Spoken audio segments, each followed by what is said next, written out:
बरेली के सुभाषनगर थाना क्षेत्र में मणिनाथ में किराए के मकान में रहने वाले सिपाही मुकेश त्यागी की संदिग्ध हालत में मौत हो गई। उसका शव खून से लथपथ मिला। उसके सर में गंभीर चोट के निशान। सूचना पर SSP Anurag Arya, SP city मानुष पारेख, सीओ द्वितीय अजय कुमार ने मौका मुआयना किया। फॉरेंसिक यूनिट ने भी साक्ष्य जुटाए।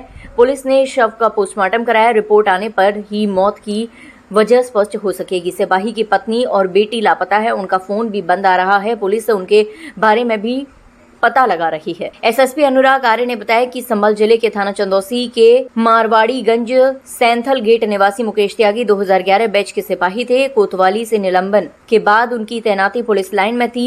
मणिनाथ इलाके में वह पत्नी और बच्चों के साथ किराए के मकान में रहते थे। मुकेश शराब पीने के आदी थे और 4 जून से ड्यूटी से नदारद चल रहे थे। उनका पत्नी से अक्सर झगड़ा होता रहता था। आज सुभाषनगर थाना क्षेत्र अंतर्गत मणिनाथ क्षेत्र में एक सूचना प्राप्त हुई थी कि एक आरक्षी मुकेश त्यागी जो यहाँ पे किराए पे रहते हैं, उनकी डेड बॉडी की सूचना उनके मकान मालिक ने पुलिस को दी।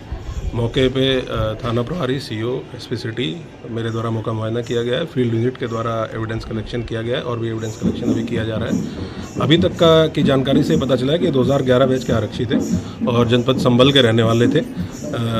ये पूर्व में थाना कोतवाली से निलंबित हो गए। पुलिस लाइन में इनकी वर्तमान में नियुक्ति थी और 4 तारीख से ये अनुपस्थित चल रहे थे। जो ड्यूटी में इनको भेजा गया था उस ड्यूटी से अनुपस्थित चल रहे थे। पूर्व में अत्यधिक शराब के सेवन के कारण इनके विरुद्ध अनुशासनात्मक कार्रवाई की जा चुकी थी।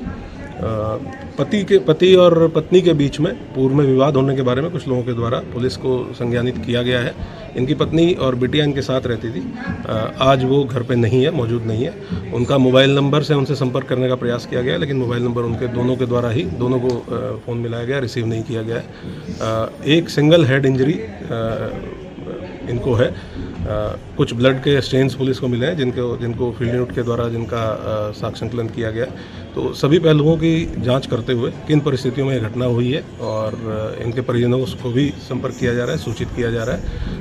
अच्छे तरीके से एविडेंस कलेक्शन करते हुए जो भी तहरीर प्राप्त होगी उस पर कार्रवाई करते हुए शीघ्र ही घटना का अनावरण सुनिश्चित किया। प्रथम दृष्टया क्या लग रहा है कि ये हत्या है?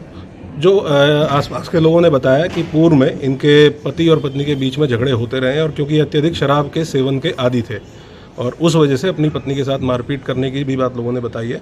तो ये एक संभावना है कि कुछ इस तरह की घटना हुई हो जिसमें मारपीट, जो घटनास्थल को देख के ऐसा प्रतीत हो रहा है कि पहले कोई आपस में मारपीट की घटना हुई है जिसमें किसी ऑब्जेक्ट से इंजरी कारित नहीं की गई है।